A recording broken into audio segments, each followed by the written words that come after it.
yang namanya sebuah program itu harus ada pendampingan.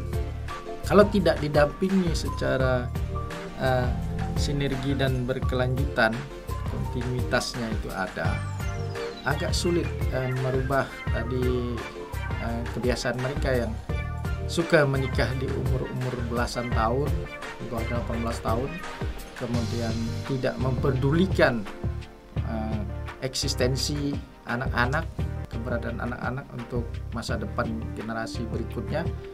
Maka NGO lah yang mendampingi mereka, menggalang kerjasama yang baik, khususnya di bidang pemberdayaan terhadap anak ini untuk seluruh anak Indonesia, bukan hanya anak-anak masyarakat adat Dayak, tapi seluruh anak dari seluruh etnis yang ada di Indonesia ini, supaya cita-cita negara ini tercapai.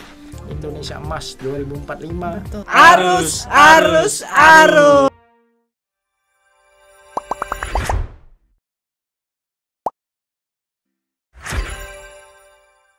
Hai, ketemu lagi dengan saya Imelda Francisca dalam Wahana Visi Indonesia Podcast, Our Days to End Child Poverty. Dan tentunya seperti yang selalu kita banggakan, kita hidup di Indonesia yang punya kekayaan dan keanekaragaman, baik dalam alam dan budaya yang sungguh tidak ternilai. Dan tentunya dalam keanekaragaman inilah anak-anak Indonesia bertumbuh mempelajari nilai adat dan norma yang ada di sekitarnya. Dan tentunya podcast hari ini akan membahas bagaimana peran kesatuan masyarakat termasuk unsur adat dalam memutus rantai kemiskinan anak. Dan tamu saya kali ini adalah seorang Ketua Dewan Adat Dayak Kabupaten Sambas, Dr. Bonifasius Bone MM, yang bersama WVI mendampingi proses keluarnya Perdat Perlindungan Anak di Kabupaten Sambas. Halo Pak Boni, apa kabar? Baik. Thank you. Dan tentunya selain itu hadir juga Pak Ignatius Anggoro. Apa kabar Pak? Kabar baik, luar biasa, terima kasih. Dan beliau adalah salah satu area program manajer WVI yang mendampingi masyarakat dan mitra untuk keterlibatannya dalam setiap unsur pemimpin masyarakat. Wah, ini penting sekali nih Pak. Dan juga Pak Anggoro sekarang mendampingi di area mana ya Pak? Masih di Sambas? Saat ini sudah pindah pelayanan di Manggarai, Nusa Tenggara Timur. Oke, tapi sebelumnya berapa tahun Pak di Sambas? Di Sambas kurang lebih 4 tahun. Nah sekarang kalau di Sambas waktu itu berapa lama Pak? Saya sejak tahun 2019 dan menyelesaikan pelayanan 2023, jadi kurang lebih 4 tahun. 4 tahun, tapi sebenarnya kalau untuk wilayah Sambas sendiri mendapat perlindungan dan juga atensi dari Wahana Visi itu berapa lama? Kalau Wahana Visi Indonesia di Sambas sejak 2007. Oke, Ya. berarti kurang lebih tuh sekitar 16 tahun. Wah, betul, oke, luar biasa ya. Jadi benar-benar secara kalau mungkin kita buat sebuah jurnal tuh longitudinal study gitu ya. Oke, betul. Iya. Baik, terima kasih Pak Angga, dan tentunya kita kenalan dulu kali ya Pak. Pak Boni, Ya. apa kabar Pak? Baik saja. Luar biasa Pak. Terima Ini kasih. kalau boleh cerita, ini topinya keren banget loh Pak. Ya. Ini topi anyaman dan manik-manik dari masyarakat Dayak asli. Oke. Dan ini memang sudah merupakan tradisi mereka untuk membuat kerajinan tangan, salah satunya kopiah yang saya pakai saat ini. Waduh, keren Ya. Pak. Keren. Terus juga ininya sama termasuk ya Pak ya. dengan vestnya baju juga ini. ya. Baju ini juga adalah tenunan dari masyarakat adat Dayak. Ini dari benang. Rompinya ya. Tenun satu persatu dibuat seperti motif. Jadi bukan dicetak ini. Jadi ditenun ini. Satu persatu. Dan Satu ini memang persatu. salah satu kekayaan Indonesia ya. Salah satu kekayaan kita bangsa Indonesia. Luar biasa Pak. Saya lulusan dari Fakultas Kedokteran Universitas Gadjah Mada. Oke. Masuknya di tahun 1989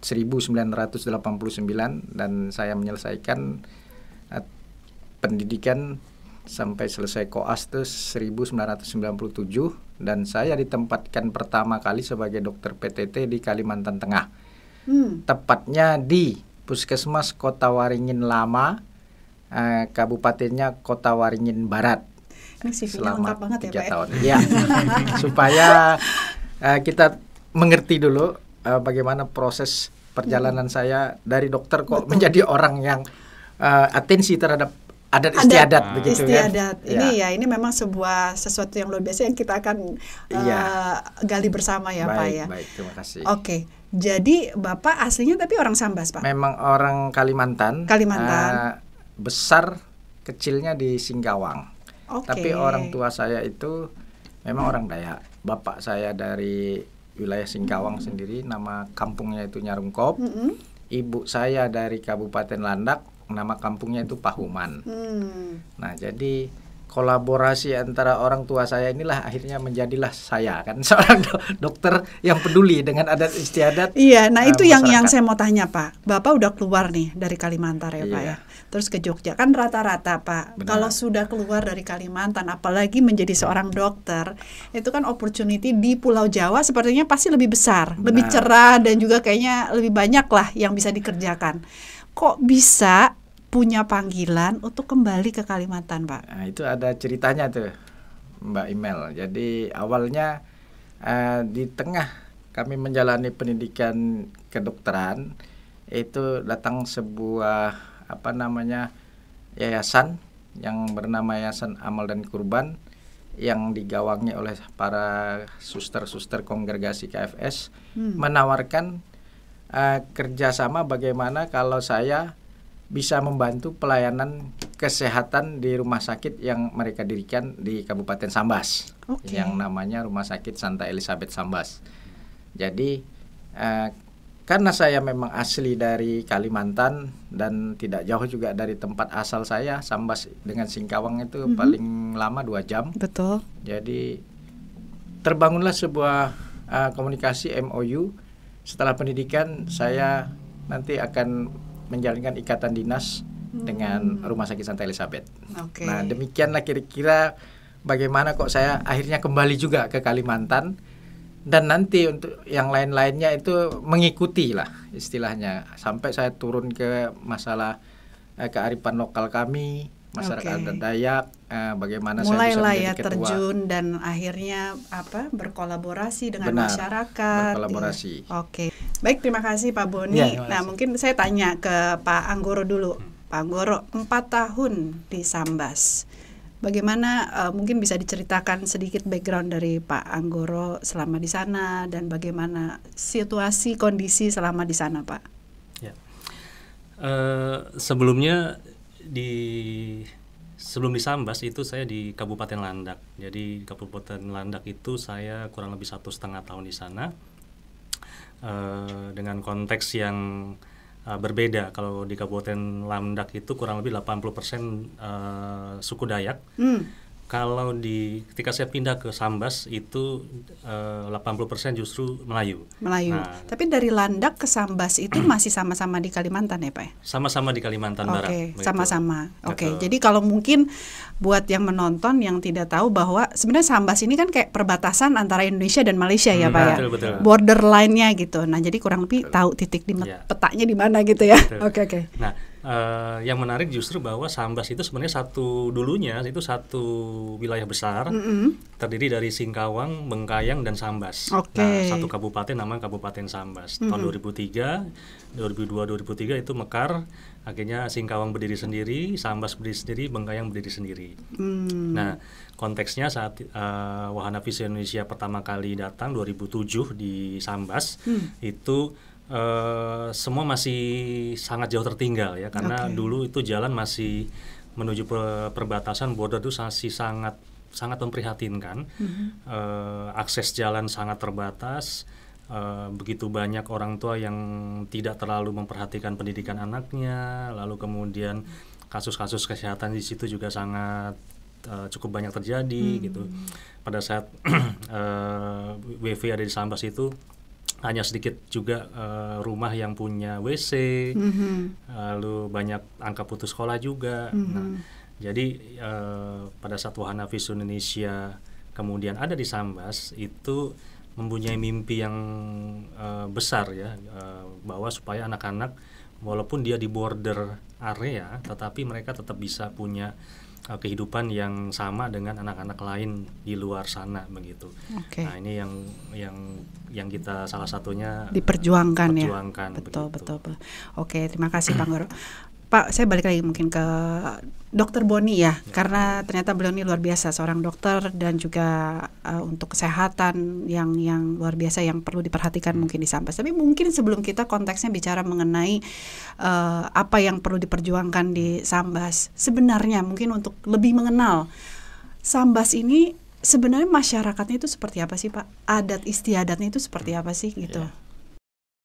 Ya. Jadi kita mengkhususkan diri kepada masyarakat adat Dayak Kabupaten Sambas. Jadi masyarakat adat Dayak Kabupaten Sambas ini mempunyai kekerabatan sebenarnya dengan masyarakat adat Dayak di negara jiran Malaysia. Jadi untuk masyarakat adat Dayaknya itu kita khususnya di perbatasan di kecamatan namanya Sajingan Besar, Kabupaten Sambas itu ada 2 subsuku Dayak di sana itu yang di Malaysia pun sama, baik dari segi subsukunya maupun bahasanya. Jadi di sana ada namanya Dayak Salako dan Dayak Bekati.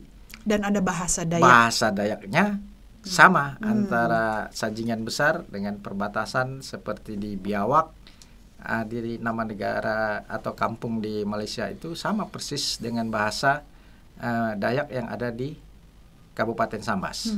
Nah, dari kekerabatan ini maka muncul satu semacam kekompakan di antara mereka, bahwa di setiap tahun kalau ada kegiatan budaya di Malaysia, maka orang-orang Dayak di Kabupaten Sambas menghadiri kegiatan budaya tersebut. Demikian juga kalau ada kegiatan budaya di negara Indonesia, khususnya di Kabupaten Sambas, maka orang-orang Dayak Malaysia yang memang kekerabatannya itu sangat dekat. Jadi adat istiadatnya ini sangat masih kental dan masih istilahnya menjadi pemersatu di antara masyarakat baik di Kalimantan ya. Jadi semua suku Dayak gitu ya Pak. Betul. Ya gitu. Dan kenapa mereka itu mempunyai kekerabatan yang dekat? Karena zaman dulu sebelum kita merdeka, sebelum Indonesia merdeka, itu Malaysia dengan Indonesia itu perbatasannya itu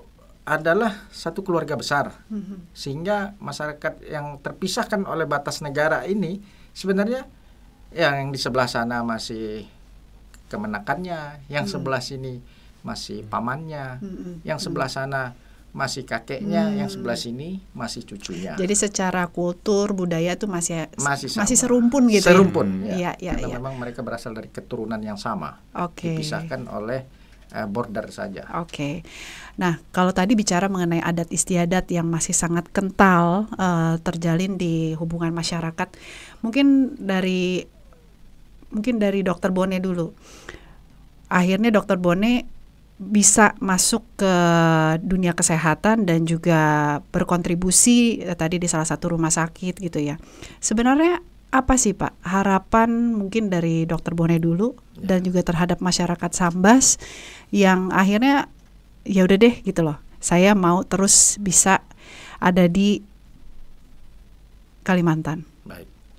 Jadi kami sebagai praktisi kesehatan, saya seorang dokter ya, saya sebenarnya prihatin dengan kondisi sosial masyarakat adat Dayak kami khususnya di Kabupaten Sambas ya.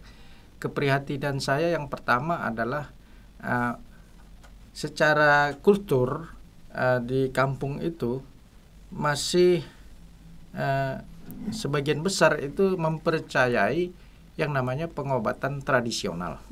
Kemudian yang kedua, untuk anak-anak itu juga metode dalam membesarkan mereka, kalau dalam ilmu spesialisasi untuk anak itu kan anak bukan hanya diperhatikan masalah kesehatan fisiknya saja, tetapi juga masalah kesehatan mentalnya. Jadi kalau di kampung itu kebanyakan orang tua, khususnya di kampung masyarakat adat Dayak itu kurang memperhatikan baik juga kesehatan fisik maupun kesehatan mental anaknya, sehingga keprihatinan ini muncul dari kondisi yang ada, dan kami tertarik untuk masuk secara lebih jauh kepada masyarakat adat Dayak supaya mereka bisa mengubah pola pikir mindset sehingga dari sisi budaya kesehatan, dari sisi budaya membesarkan anak, dan mungkin nanti berkelanjutan sampai kepada bagaimana memperhatikan pendidikan anak-anaknya, dan selanjutnya bagaimana anaknya bisa meniti karir yang lebih baik. Itu kita coba untuk memperbaiki SDM mereka. Oke, tapi masalah yang menjadi prioritas misalnya ya Pak ya di Sambas ini, salah satunya apa? Apakah dari misalnya sekarang kan stunting ya? Salah satunya yang menjadi salah satu program pemerintah. Betul, juga. Stunting. Terus apakah pernikahan dini itu apa Pak kalau boleh dijabarkan satu persatu? Saya kira yang paling penting. Salah satunya memang stunting itu menjadi perhatian serius baik dari pemerintah pusat, bahkan sekarang Pak Presiden Prabowo juga tetap menjadikan stunting ini atensi beliau untuk segera dituntaskan ya, sampai ke daerah, bahkan sampai ke tingkat desa. Yang kedua tentu yang hubungannya tadi dengan masalah budaya. Pernikahan dini kenapa sampai terjadi? Itu berarti benar ya Pak, masih banyak pernikahan? Banyak. Oke. Karena apa? Pertama, orang tua tidak terlalu mempedulikan pendidikan anak-anaknya. Sehingga kalau di kampung yang namanya anak cewek, kalau sudah nggak sekolah mau ngapain? Kalau nggak dinikahkan aja. Yang pertama tentu pemikiran orang tua adalah kalau anaknya dinikahkan dapat suami yang mampu mungkin memperbaiki ekonomi keluarga mereka. Ya, itu pemikiran yang pertama. Yang kedua, tentunya kalau anak perempuannya sudah menikah, orang tua tidak perlu lagi menjadi beban ya akhirnya, supaya mengurangi beban, dan tadi unsur utamanya mungkin ekonomi jadinya. Ekonomi. Oke. Nah, dari Pak Anggoro sendiri ketika Wahana Visi Indonesia masuk gitu ya, dan ingin punya mimpi besar terhadap masyarakat di Kalimantan Barat gitu, apakah sejalan dengan Dr. Bone atau bagaimana? Ada konteks-konteks lain yang mungkin bisa ada masukan di dalam menghadapi masyarakat di sana? Ya. Salah satu yang jadi konteks di Sambas saat itu di tahun kurang lebih tahun 2019-2020 itu, Sambas itu termasuk sebagai kabupaten dengan tingkat kekerasan seksual anak yang tertinggi di Kalimantan Barat. Nah, sehingga terkonfirmasi dengan yang disampaikan Pak Dokter tadi begitu ya. Jadi situasinya sangat sama gitu ya, bahwa ada isu di situ kekerasan seksual anak, kemudian ada perkawinan anak, dan orang tua tidak tahu bahwa perkawinan anak itu sebenarnya adalah kekerasan seksual karena kan di bawah 18 tahun kan. Nah, sehingga itu yang kemudian mendorong WVI untuk melihat bagaimana pendekatan yang berbeda yang bisa dilakukan oleh organisasi untuk bisa menolong pemerintah kabupaten untuk melihat ini sebagai bagian yang bisa menurunkan angka kekerasan seksual anak begitu. Nah, ini jadi itu yang menjadi salah satu faktor triggeringnya ya, bahwa kita perlu bersama-sama dengan pemerintah untuk melakukan ini. Oke. Jadi memang betul ya. Kayaknya nggak paham pastinya bahwa ternyata pernikahan dini itu adalah kekerasan seksual anak. Betul. Karena tadi ya kurangnya pemahaman dan pengennya beban ini dikurangi gitu dengan dia sudah keluar dari keluarga itu sendiri. Oke. Nah, mungkin dari Dr. Bone sendiri ketika melihat satu istilahnya tantangan ini gitu ya. Nah, ini bagaimana akhirnya kok bisa ketemu dengan Wahana Visi Indonesia, dan gimana sih ceritanya kok bisa kerjasama gitu loh? Ya. Jadi kalau secara pribadi saya dengan Pak Anggoro ini sebenarnya satu tempat asal dari istri Pak Anggoro ini orang Singkawang. Kebetulan teman kami pada saat SD. Sehingga dengan sendirinya karena istrinya teman SD saya, ya suaminya otomatis wajib juga saya kenal. Nah, kebetulan di Kabupaten Sambas Pak Anggoro bertugas sebagai direktur wilayah ya, kalau nggak salah WPI Kabupaten Sambas, dan kami sebagai praktisi kesehatan dan juga ketua lembaga Dewan Adat Dayak Kabupaten Sambas pada saat itu, yang mana terjalin komunikasi bahwa dengan keprihatinan saya yang muncul terhadap anak-anak kami di khususnya masyarakat adat Dayak di kecamatan-kecamatan yang ada di Kabupaten Sambas, bisa disinkronkan nggak dengan programnya WPI? Karena kami ini nggak punya funding kan, untuk bagaimana kami bisa mengentaskan persoalan-persoalan anak yang ada di Kecamatan Sajingan Besar, Kecamatan Subah, Kecamatan Tebas, Pemangkat, Selako Timur, yang mana di situ notabene banyak masyarakat adat Dayaknya. Sehingga akhirnya Pak Anggoro sepakat dengan kami, kita adakan satu program untuk bagaimana menjawab persoalan-persoalan masalah anak yang ada di wilayah masyarakat adat Dayak yang ada di Kabupaten Sambas melalui proses kita melakukan rapat, kemudian melakukan seminar, dan akhirnya mengajak para tokoh-tokoh adat baik yang ada di Kabupaten Sambas, yang ada di Kecamatan Sajingan Besar.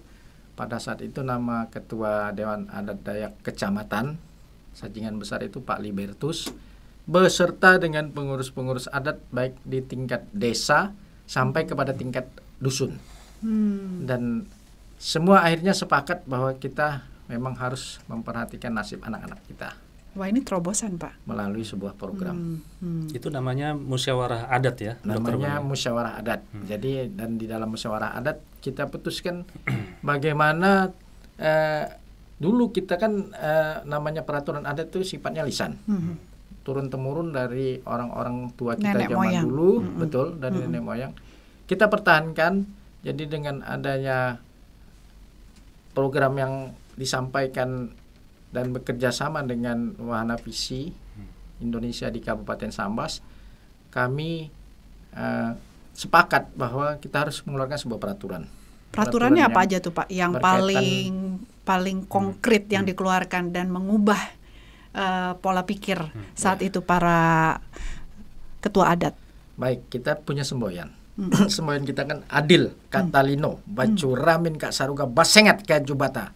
Artinya adalah kita harus adil terhadap sesama manusia, termasuk terhadap hak-hak anak. Betul. Bacuramin kak saruga, artinya semua tingkah laku kita tuh harus mencerminkan kita tuh sebagai orang yang memang mempunyai kebaikan-kebaikan. Jadi dan yang terakhir adalah basengat kak jubata, artinya segala apapun gerak langkah kita itu harus menyandarkan keutuhan kita kepada Tuhan yang Maha Kuasa. Nah, jadi berangkat dari semboyan adat Dayak, adil katalino bacuramin kak saruga basengat kak jubata, kita harus perhatikan anak-anak ini. Dan akhirnya muncullah sebuah peraturan adat sebanyak sekian pasal itu. Salah satunya tertulis. Akhirnya kita tulis. Mengapa ditulis? Karena peraturan lisan zaman dahulu kita bukukan itu untuk menjadi dokumen di kemudian hari, sehingga tidak ada lagi yang namanya peraturan lisan tidak tertulis nanti yang akan menjadi bias di kemudian hari. Sehingga kalau sudah terdokumentasi dan disepakati oleh seluruh pengurus adat yang ada, baik di tingkat kecamatan sampai kepada di tingkat dusun, desa, itu merupakan satu konsensus. Komitmen mereka, siapa yang melanggar maka dia yang dikenai sanksi. Tadi ditanyakan oleh Mbak Imel, salah satunya apa? Salah satunya tentang pernikahan. Pernikahan dini itu sekarang ada sanksinya. Kalau dalam peraturan adat itu sanksi secara administratif, artinya sanksi adat itu secara administratif. Yang kedua tentu sanksinya adalah sanksi sosial. Sanksi sosial tuh maka di situ ada yang namanya kalau sanksi sosial itu kamu tuh bikin malu kalau menikah secara dini. Jadi ada namanya adat panabe. Terus ada lagi, kamu kalau terlalu muda berarti kamu ngelangkahin kakakmu atau abangmu. Itu namanya adat pelangkah. Kalau di dalam bahasa Indonesia adat pelangkahan. Nah, kita kenakan adat itu supaya tidak mudah untuk menjalankan pernikahan dini ini, karena ada step-step tertentu yang harus mereka jalani sebagai sanksi terhadap pernikahan dini. Ya, tapi saya pikir memang itu pasti sangat efektif sekali ya Pak, karena kan masyarakat yang masih kental dengan adat, sanksi sosial sepertinya akan sangat, it works well gitu ya. Betul. Dengan baik bekerja ini, saya pikir satu terobosan yang luar biasa sampai adanya pertemuan adat, dibuatkan sebuah perdat ya, peraturan adat, sampai akhirnya ada sanksi-sanksi untuk bisa lebih mengurangi angka dari pernikahan dini dan juga kekerasan seksual ini gitu. Mungkin terima kasih Dr. Boni. Terima kasih. Dan dari Pak Angga sendiri, Pak Anggoro sendiri, kalau misalnya waktu di sana, bagaimana pengalamannya dari sebuah perjalanan adanya pertemuan adat ini? Bisa diceritakan nggak mungkin pengalaman yang menurut Pak Anggoro ini pengalaman yang luar biasa ketika ada di sana gitu loh, menghadapi perubahan iklim ini? Ya, di awal tadi sudah disampaikan Dr. Boni bahwa kita namakan tahapannya itu envision ya, envisioning. Jadi kita ingin menyamakan visi dulu. Apakah kita ada di halaman yang sama begitu ya? Betul. Nah, artinya visi dan suasana hati dan organisasi perlu sama dulu untuk kita bisa mencapai satu goal yang sama begitu. Dan ternyata kita sama-sama punya komitmen yang sama sehingga kita akhirnya berjalan bersama-sama.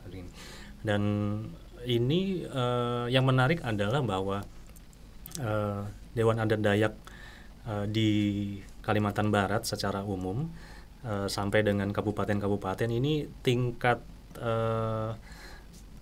pemastiannya itu sangat kuat ya. Jadi kalau dari kabupaten itu bisa secara direktif atau mungkin juga punya ada satu wewenang begitu untuk bisa mengatur di kecamatan dan desa, dan itu kemudian cukup berfungsi baik begitu, karena ketika keputusan di musyawarah adat kemudian diputuskan bahwa akan dilakukan peraturan adat pelindungan anak di Kecamatan Sajian Besar, itu satu gerakan yang kemudian akhirnya dibuat sama-sama, baik itu di tingkat kabupaten, kecamatan sampai desa. Nah, ini yang menarik prosesnya ya Dr. Boni ya, bahwa ternyata yang proses yang cukup lama itu ada di kecamatan, karena di kecamatan konteksnya seperti tadi disampaikan Dr. Boni itu ada dua subsuku Dayak, Dayak Salako dengan Dayak Rara atau Bekati begitu. Nah, dua subsuku ini punya kultur yang berbeda gitu. Nah, ketika disatukan dalam satu peraturan adat yang satu, otomatis kan perlu ada diskusi dan kesepakatan di antara dan sosialisasi begitu ya. Nah, cukup menarik diskusi di internal kecamatan, karena ada cukup lama diskusi mereka terkait dengan menyamakan persepsi juga dan juga aturan-aturannya. Betul. Nah, jadi sehingga akhirnya disepakatilah bahwa peraturan adat ini tetap disepakati satu, tetapi nanti konteksnya di masing-masing subsuku nanti bisa disesuaikan. Nah, ini saya pikir ini konsensus yang juga sangat baik juga ya, karena Indonesia juga saat ini masih sangat kuat sekali dengan konsensus dengan masyarakat dan lain sebagainya. Tapi setelah akhirnya dicetus adanya sebuah perdat dan tadi satu visi dari adat Dayak sendiri, ada nggak Bapak data mungkin penurunan dari pernikahan dini semenjak saat itu bergulir? Ini tahun berapa ya Pak adanya perdat ini? Kalau peraturan adat ini di tahun 2022. Oh, baru dong ya? 2022. Diputuskan di musyawarah adat itu Agustus 2021. Lalu kemudian mulai berlaku efektif di tahun 2022. Nah, seperti itu. Dan kalau untuk angka penurunan perkawinan dini sepertinya ada penurunan ya, karena dari informasi Ketua Dewan Adat Dayak Kecamatan itu sempat memang ada resistensi terkait dengan implementasinya karena mungkin dianggap bahwa kenapa kok saya yang dirugikan tapi saya juga ikut membayar adat misalnya gitu ya. Nah, tapi hal seperti itu kemudian bisa diklarifikasi dan akhirnya menjadi informasi yang kemudian secara umum bisa disebarkan melalui masyarakat adat mulai yang diterima mungkin ya. Dan akhirnya mulai diterima. Iya. Mereka akhirnya paham, oh ternyata ada aturan yang baru. Nah, jadi dan sekarang semua mengacu pada peraturan adat itu. Oke, wah itu sih sebuah terobosan besar. Dan saya yakin Pak, sebuah perubahan yang besar itu pasti butuh perjuangan yang besar. Ini kan di sini saya melihat adanya sebuah kolaborasi antara ketua adat dan juga dari NGO. Mungkin kalau saya bisa bertanya, kenapa harus saling berkolaborasi dari Dr. Bone sendiri? Kenapa kok perlu NGO? Kenapa nggak bergerak sendiri gitu ya? Dan kalau dari NGO sendiri, kenapa harus bergerak dari sisi adat gitu ya? Kenapa nggak dari pemerintah daerah saja gitu? Mungkin siapa dulu yang mau menjawab? Dr. Bone dulu. Oke. Silakan dong. Baik, jadi kalau kita merilis judul lagu Roma Irama itu kan, doa dan perjuangan perlu. Jadi perjuangan perlu diiringi dengan doa. Jadi kami mengangkat harkat dan martabat anak-anak masyarakat adat Dayak itu bagi saya itu wajib hukumnya. Dan saya seorang praktisi kesehatan, seorang dokter, sangat peduli sebenarnya dengan perkembangan anak-anak. Ya. Tumbuh kembang anak itu kan dimulai dari sejak usia dalam kandungan sampai dia berumur 18 tahun sesuai dengan Undang-Undang Republik Indonesia nomor 35 tahun 2014 sangat melindungi anak sampai usia 18 tahun. Jadi kami berpatokan juga pada hukum negara bahwa anak yang kami lindungi juga harus sampai usia 18 tahun. Nah, yang rentan ini kan mengalami kekerasan, pelecehan, poverty namanya tadi itu ya kalau bahasa asingnya, itu wanita. Nah, maka kita concern kepada wanita karena wanita itu sebagai center of productivity ya, artinya dialah yang akan melahirkan generasi berikutnya untuk generasi-generasi pintar, generasi-generasi cerdas. Kalau tidak dilindungi, bagaimana generasi berikutnya akan lebih baik dari yang ada sekarang. Nah, kenapa kami harus bekerja sama dengan NGO tadi yang saya katakan bahwa kami tidak memiliki akses yang cukup untuk funding, kemudian akses yang cukup untuk narasumber, untuk penggiat sosial yang langsung terjun ke tengah masyarakat, membina mereka ini. Karena yang namanya sebuah program itu harus ada pendampingan. Kalau tidak didampingi secara sinergi dan berkelanjutan, kontinuitasnya itu ada, agak sulit merubah tadi kebiasaan mereka yang suka menikah di umur belasan tahun, di bawah 18 tahun, kemudian tidak memperdulikan eksistensi anak-anak, keberadaan anak-anak untuk masa depan generasi berikutnya. Maka NGO lah yang mendampingi mereka. Maka ketika ada WPI di Kecamatan Sanjingan Besar itu, ayo kita sama-sama. Bagaimana caranya anak-anak ini bisa menumbuhkan kepercayaan diri. Saya tuh bisa untuk tidak menikah dini misalnya untuk yang wanita kan. Kemudian kita juga mensosialisasikan kepada masyarakat bahwa kalau menikah dini itu apa yang bisa kamu dapat. Pertama, kamu akan hamil juga secara dini. Dari segi kesehatan sangat tidak baik. Umur yang ideal untuk seorang wanita itu hamil dan melahirkan adalah di usia produktif antara 25 sampai 35 tahun. Ketika dia menikah di bawah umur 18 tahun, resiko-resiko dalam kehamilan, preeklamsi, kemudian bayi berat lahir rendah, kemudian stunting itu sangat tinggi risikonya.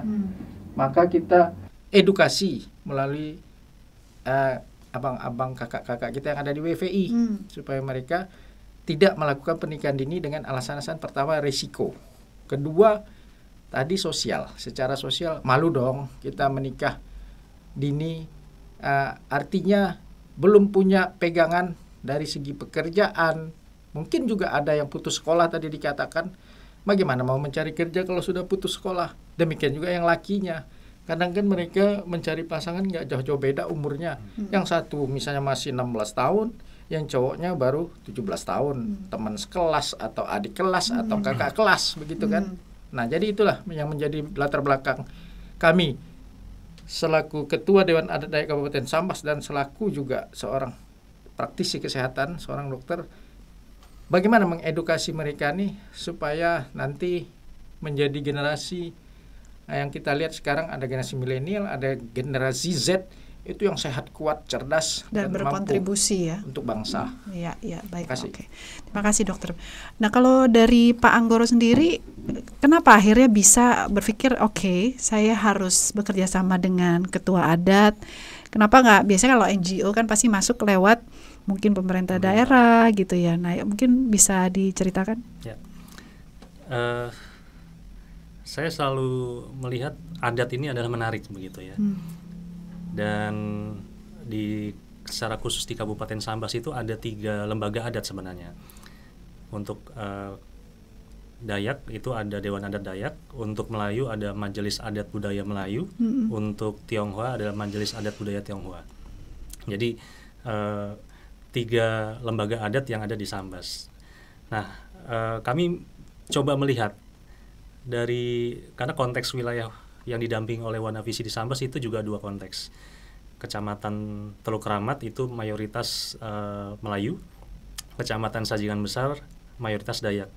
Nah, kami juga melihat juga Tionghoa juga ada juga di 2 kecamatan ini. Nah, kami melihat coba menganalisa mana yang lebih memungkinkan terlebih dahulu dimulai begitu ya, karena kita perlu melihat dari berbagai segi, termasuk juga bagaimana dari sisi dukungan juga dari pihak-pihak yang terkait, pemerintah dan lain sebagainya begitu. Dan kemudian akhirnya kami melihat sepertinya kita bisa mulai di Kecamatan Sajingan Besar yang mayoritas Dayak. Nah, karena salah satunya kami melihat bahwa organisasi Dewan Adat Dayak di Kabupaten Sambas termasuk yang cukup mampu untuk bisa misalnya membuat gerakan ini lebih cepat begitu. Karena kan memang kasusnya waktu itu sedang tinggi. Dan yang menarik juga sebenarnya secara angka kasus di Sajingan Besar sebenarnya tidak terlalu tinggi secara angka. Nah, tetapi angka kekerasan anak itu kenapa tidak tinggi? Karena lebih banyak diselesaikan secara adat. Nah, angka itu kan tergantung dari angka yang dilaporkan. Nah, itulah yang dihitung. Nah, tetapi yang tidak dilaporkan dan diselesaikan secara adat itu cukup banyak. Nah, kami melihat pendekatan dan wisdomnya dari Dewan Adat Dayak itu yang menjadi kekuatan dari gerakan ini. Dan akhirnya kami kemudian melihat juga sosok dari Dewan Adat Dayaknya, ada Dr. Boni dan timnya yang juga punya semangat yang luar biasa. Dan ada satu bidang di Dewan Adat Dayak yang juga sama, yaitu bidang perlindungan perempuan dan anak ya, Dok ya. Nah, itu sama, itu ada juga bidang itu. Sehingga ini cocok ini gitu ya. Jadi satu visi ya. Satu visi gitu. Dan akhirnya kami lihat ini bisa menjadi salah satu contoh yang mungkin nanti akan mungkin bisa jadi pembelajaran bagi ketika kami akan pindah ke daerah-daerah lainnya untuk bekerja sama dengan Majelis Adat Budaya Melayu. Sebenarnya kami ada rencana untuk setelah dari Dewan Adat Dayak kami ke Melayu. Nah, tetapi karena ternyata waktu pelayanan kita di Sambas yang ternyata tidak memungkinkan, jadi akhirnya kami masih belum bisa sampai ke Majelis Adat Budaya Melayu begitu. Oke. Baik. Terima kasih Pak Anggoro. Tapi memang kalau kita membahas tadi ya, konteksnya peraturan dari masyarakat terkait adat dan juga kebijakan umum yang berlaku di negara Indonesia, ini seringkali berbenturan gitu ya. Atau mungkin si adat ini memang peraturan jauh lebih dipraktekkan di lapangannya atau di masyarakat daerah dan juga tadi ya desa, kabupaten dan lain-lain gitu. Nah, bagaimana pandangan dari Dr. Boni atau Pak Anggoro, silakan mau menjawab untuk bisa mensinkronkan apa yang menjadi peraturan dari negara Indonesia ini bisa sinkron dengan peraturan adat gitu. Karena seringkali ya mereka berlindung gitu ya di balik peraturan adat sehingga segala hukum sanksi yang berlaku di negara Indonesia ini tidak bisa dijalankan gitu. Gimana, Dok? Baik, jadi saya hanya ingin katakan bahwa saya sebagai Ketua Dewan Adat Dayak Kabupaten Sambas itu tetap ingin melestarikan culture heritage kami ya sebagai masyarakat adat Dayak ya. Jadi warisan budaya dari leluhur itu sebenarnya sudah melindungi hak-hak anak. Dengan adanya peraturan-peraturan lisan, zaman dulu itu kalau ada yang menikah muda itu yang melangkahi kakak kandung ataupun abang kandung, bahkan sepupunya sekalipun itu dia harus bayar sebuah tempayan untuk satu orang. Kalau sampai 5 orang yang dia langkahi, dia harus siapkan 5 tempayan besar. Itu kalau zaman itu tempayan adalah sebuah barang yang mahal. Nah, jadi kalau kita bandingkan dengan zaman sekarang, ya kita namanya ada istilah tahil. Tahil itu adalah nilai tukar, sebuah nilai sanksi adat yang kalau diuangkan, tadi di kecamatan Sajang Besar ada Salako, ada Bekati, itu berbeda tahilnya. Nah, kalau di Sajingan Besar misalnya 200.000, di maksudnya di Salako, di Bekatinya bisa aja sampai 300.000 nilai tukar. Sehingga silahkan kalian jalankan peraturan adat yang sudah tertulis ini, jalankan dengan nilai tukar masing-masing adat. Jadi kalau di Bekati dia akan lebih mahal, di Salako dia sedikit lebih murah, tapi sama-sama kena sanksi. Nah, jadi kita mempertahankan local wisdom, kemudian culture heritage kita itulah kepada anak-anak muda sekarang supaya mereka tuh peduli lah dengan dirinya loh. Kita sekarang mindset kita harus tujukan, kamu harus peduli dengan diri kamu, bukan terhadap budaya, bukan terhadap adat. Kamu tuh mau jadi apa ke depannya? Sekarang kita dengan Indonesia ini mau mencapai 2045 Indonesian Gold katanya kan, Indonesia emas.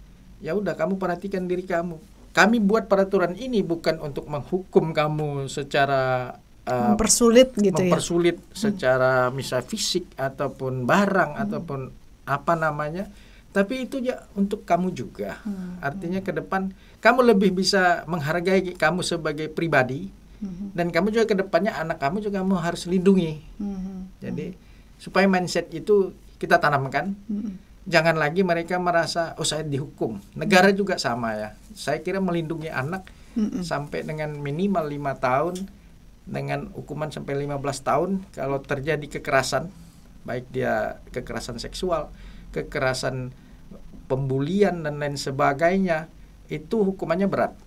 Nah, maka kami juga sebagai lembaga adat juga memberikan sanksi yang berat sebenarnya, melalui nilai-nilai denda tadi itu. Sinkron, kalau adat Dayak itu sinkron dengan negara. Kemudian apakah dia bisa dihukum ketika dia menikah dini kan? Nanti kan pertanyaan Mbak Mel kan mungkin mengarah ke situ ya. Kalau menurut kami, asal ada kalau bahasa asing itu sign, tanda tangan, pengurus adat sudah mengesahkan dia, apapun keadaannya, berarti dia sudah membayar denda. Salah dia sebagai suami istri, tidak bisa dikenakan hukum terhadap misalnya perlindungan anak, karena dia sudah sah di mata hukum adat. Dia sudah membayar denda sebagai panabe terhadap kampung, terhadap desa, terhadap dusun, RT, RW, dan pengurus-pengurus adat. Juga memberikan pelangkahan terhadap tadi keluarga kandung dia yang dilangkahi, arti dia sah. Itu tidak bisa dikenai hukum negara. Dia terlindungi oleh pelaksanaan adat yang sudah sah itu. Dan sebenarnya kalau perdat yang ada di Dayak, di suku Dayak ini sudah sinkron. Dengan hukum negara Indonesia. Tapi kalau saya boleh tanya, perdat ini berarti apakah hanya di suku Dayak? Kalau di suku Melayu dan suku-suku lainnya gitu, apakah semuanya ini sudah sinkron atau belum ya? Ya. Pak Anggoro. Jadi itu yang kemudian diskusi WVI yang kita lakukan bersama dengan Pak Camat, dengan Kepala Desa, bahwa sepertinya tidak cukup sampai dengan peraturan adat. Nah, kami coba membuka diskusi bagaimana kalau misalnya ini diperkuat juga dengan peraturan desa. Nah, kita lemparkan ke Kepala Desa, Pak Camat, mereka berdiskusi dan ternyata mereka sepakat bahwa sepertinya memang perlu naik lagi ke proses tahapan peraturan desa. Nah, sehingga di peraturan desa itulah yang kemudian akan mengadopsi poin-poin yang ada di peraturan adat itu untuk dimasukkan dalam peraturan desa yang akan berlaku secara umum, begitu. Nah, kita bersyukur punya pemimpin-pemimpin daerah yang luar biasa di Sambas saat ini, Bupati Pak Satono dengan Pak Wakil Bupati saat ini Pak Fahru Rofi. Ini mereka berdua leader-leader yang sangat mengayomi suku-suku yang ada di Sambas, termasuk Dayak. Sehingga ketika para tokoh adat Dayak dan juga para kepala desa di Kecamatan Sajian Besar, mereka menginisiasi peraturan desa berbasis adat, itu langsung didukung penuh oleh Pak Bupati dengan Pak Wakil Bupati. Sehingga dia bisa setara dengan peraturan negara khusus wilayah desa gitu ya Pak ya? Betul, bahkan itu dikaji oleh ahli hukum dari Universitas Tanjung Pura di Pontianak, dikaji untuk di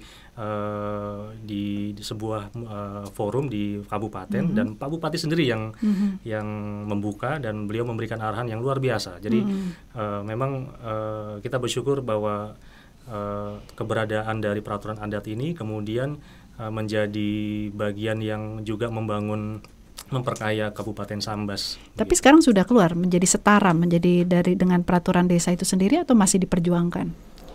Saat ini seharusnya sih ini ya sudah berlaku ya, karena kalau dari undang-undang itu setelah 30 hari itu seharusnya peraturan desa itu sudah berlaku.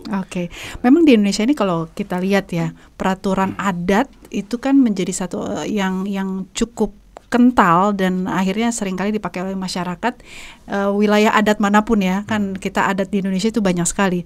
Saya sangat setuju sekali bahwa memang peraturan desa ini yang harusnya bisa memperkuat sehingga sinkron dengan langkah tadi ya Indonesia untuk kita meniadakan adanya pernikahan anak dan akhirnya untuk menuju Indonesia emas.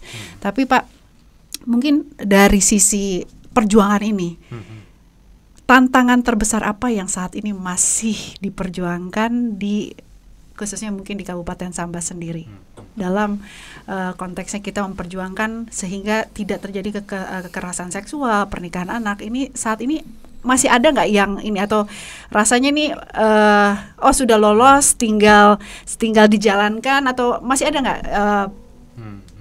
pertentangan atau challenges gitu loh yang sedang dihadapi? Mungkin saya jawab ya.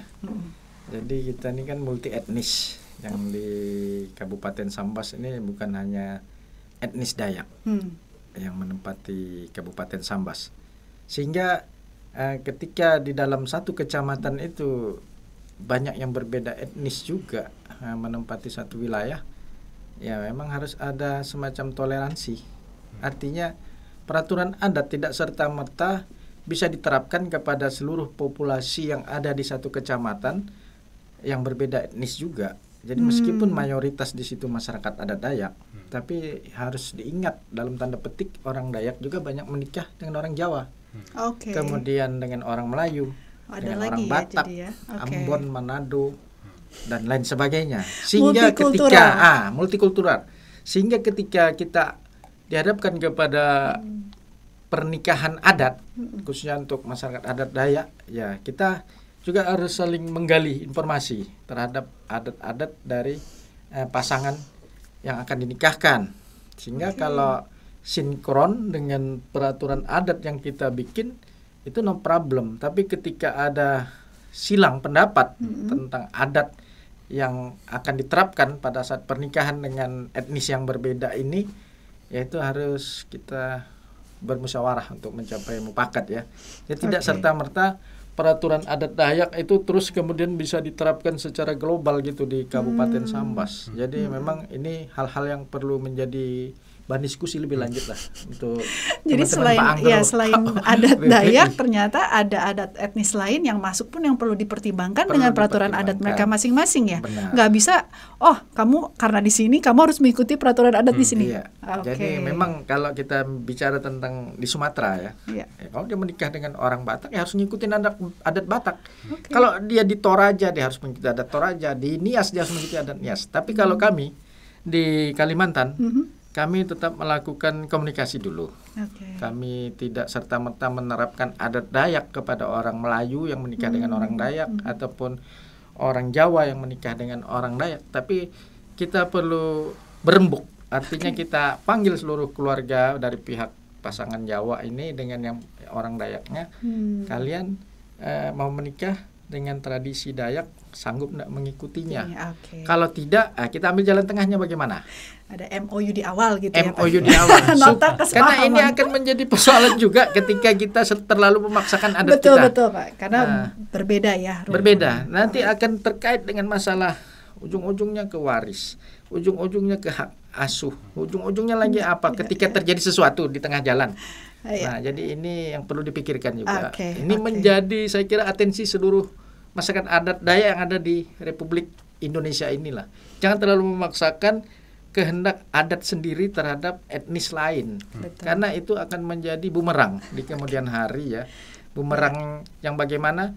Yang seperti saya sampaikan tadi. Kemudian karena sensitif ya Pak ya. Sensitif banget. Kami sebagai Ketua Dewan Adat Dayak Kabupaten Sambas, 2 periode saya nih, 2014 sampai 2019, kemudian 2019 sampai 2024. Dan saya akan mengakhiri kepengurusan saya di tahun 2024 ini. Jadi kita juga memberikan, mungkin nanti ada closing statement pada penerus WPI juga nantinya, Pak Anggoro dan kawan-kawan juga dimanapun berada, Mbak Kris, Mbak Hana dan sebagainya yang ada di Jakarta. Mari kita menggalang kerjasama yang baik, khususnya di bidang pemberdayaan terhadap anak ini untuk seluruh anak Indonesia, bukan hanya anak-anak masyarakat adat Dayak, tapi seluruh anak dari seluruh etnis yang ada di Indonesia ini, supaya cita-cita negara ini tercapai. Indonesia Emas 2045.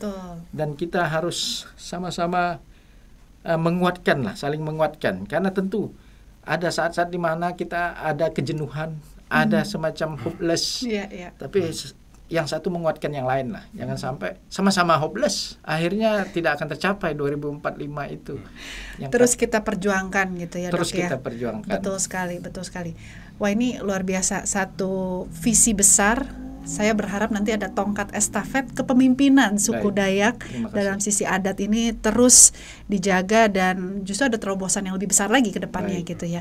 Nah, mungkin dari Pak Anggoro ada harapan atau visi yang mungkin ingin disampaikan dari Wahana Visi sendiri terkait dengan tadi ya program-program yang sudah dicanangkan dan dijalankan gitu khususnya di Sambas. Ya, pertama kalau dari sisi tantangan saya pernah meneliti bahwa salah satu yang kemudian muncul sebagai tantangan itu adalah bagaimana mengkomunikasikan strategi peraturan adat ini kepada mereka bukan hanya dari suku Dayak tetapi juga suku-suku yang lain begitu. Nah, strategi komunikasi yang tepat inilah yang harusnya yang menjadi faktor yang kemudian bisa diterima oleh banyak suku, banyak pihak, banyak golongan masyarakat begitu ya. Nah, saya pikir nanti ke depannya pemerintah daerah Kabupaten Sambas pasti punya banyak masukan untuk hal ini, sehingga dari praktik baik ini sebenarnya bisa bisa direplikasi untuk dilakukan di wilayah yang lain dengan suku yang lain, dengan budaya yang lain begitu. Sehingga ketika Wahana Visi Indonesia memang benar-benar sudah tidak lagi berada di Sambas, maka sebenarnya tongkat estafet itulah yang kemudian bisa dilakukan oleh pemerintah daerah Kabupaten Sambas. Dan sebenarnya juga Dewan Adat Dayak sudah sangat mampu untuk mereplikasi di wilayah yang lain, selain Kabupaten Sambas yang di Kecamatan Sajingan Besar, bisa direplikasi di Kecamatan Subah yang terbanyak suku Dayaknya kedua begitu ya, dan beberapa kecamatan yang lain, sehingga Dewan Adat Dayak itu punya sumber daya yang sebenarnya sangat mumpuni untuk melakukan itu, dan kami mendoakan Dewan Adat Dayak bisa memberikan sentuhan-sentuhan yang ya sangat kontekstual di wilayah yang berbeda, sehingga apa yang terjadi di Kecamatan Sajingan Besar itu bisa menjadi inspirasi untuk kecamatan yang lain begitu.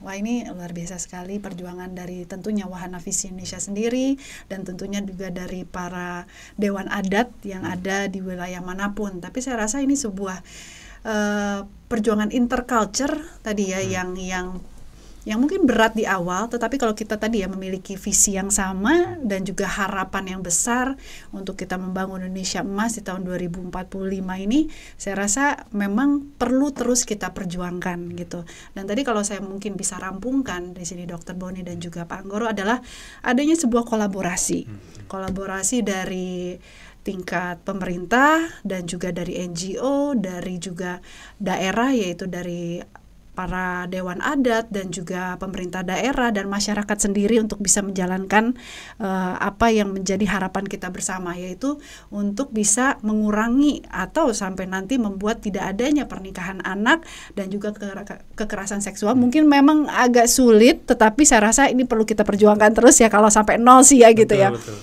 Dan tentunya tadi yang sangat menarik sekali Pak Anggoro adalah komunikasi ya, komunikasi tentang harapan kita ini sehingga bisa diterima oleh seluruh stakeholder dari masyarakat itu sendiri, dan juga tentunya adanya tongkat estafet, sehingga mungkin dari Wahana Visi ini tidak terus ada di Kabupaten Sambas, tapi terus berjalan ke setiap kabupaten, desa, kota yang ada di Indonesia untuk kita bisa memperjuangkan, mensejahterakan anak-anak ini, karena mereka adalah penerus generasi daripada Indonesia sendiri. Terima kasih Dr. Boni dan terima kasih Pak Anggoro untuk sharingnya dan juga tadi visi yang luar biasa. Boleh diulang nggak sih Pak tadi salah satu filosofi tadi dari adat dan juga ini Sambas Pak? Biar ingat Mbak Imel juga. Biar ingat, betul. Ini saya catat nih Pak.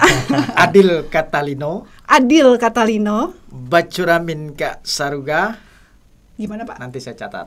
Batulamin, Bacuramin Kak Saruga, Basengat Kajubata. Basengat Kajumata. Oke. Kajupata. Artinya bahwa kita adil sesama manusia. Nah, kemudian kita melakukan segala aktivitas kita itu harus bercermin kepada surga dan yang Maha Kuasa. Kemudian napas hidup kita itu harus juga kita arahkan kepada hal-hal yang baik. Betul kepada sekali. Tuhan. Betul sekali. Amin. Oke, Dr. Boni tadi kan sempat ya sharing ada satu filosofi yang dipegang oleh adat Dayak. Nah, mungkin boleh disampaikan lagi supaya ingat nih kita semua. Baik, jadi nanti ketika saya mengatakan salam Dayak itu, semua yang ada di sini, Mbak Imel, Pak Anggoro, saya, Mbak Kris, Mbak Ana, Mas yang menjadi kameramen, kita jawab harus. Kalau bahasa arus. Iya, pakai A. Oke, artinya maknanya juga harus 3 kali. Oke, jadi harus. Oke. Siap laksanakan gitu ya. Baik. Oke. Jadi kita mulai ya. Oke. Adil Katalino, Bacuramin Kak Saruga, Basengat Kajubata. Arus. Wih, luar biasa sekali. Ya, saya ucapkan terima kasih kepada Dr. Boni dan terima kasih kepada Pak Anggoro, dan saya mengucapkan terima kasih juga kepada seluruh penonton dari Wahana Visi Indonesia Podcast, Our Days to End Child Poverty. Tentunya bersama dengan saya Imelda Francisca. We see you on the next episode. Bye bye.